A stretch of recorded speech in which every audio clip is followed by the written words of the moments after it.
యేసయ్య నామమున మీకు వందనాలు తెలియపరుస్తూ ఉన్నాను. ఈ దినం కొరకు దేవుడు సిద్ధపరిచిన వాగ్దానాన్ని మనం స్వాధీనపరచుకుందాం. పరిశుద్ధ గ్రంథంలో నుండి కీర్తన గ్రంథము 34వ అధ్యాయము 19వ వచనం ద్వారా దేవుడు మీ కుటుంబాన్ని దర్శిస్తూ ఉన్నారు. కీర్తన గ్రంథం సామ్స్ 34:19 నేను చదువుతున్నాను.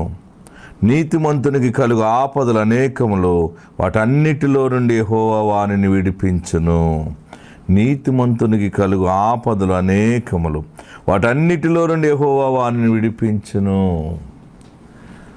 ఈరోజు పరిశుద్ధాత్ముడు నీతో మాట్లాడుతున్న మాట, నాకెందుకు ఇన్ని ఆపదలను అనుకుంటున్నావు, కానీ నీ మంచితనానికి ఇన్ని కష్టాలు వచ్చినాయని నువ్వు అనుకుంటున్నావు కూడా. అయితే పరిశుద్ధాత్ముడు ఇస్తున్న గొప్ప మాట ఏంటంటే, ఆపదలు ఎక్కువ ఎవరికి వస్తాయంటే యథార్థంగా బ్రతికే వారికి ఆపదలు వస్తాయి.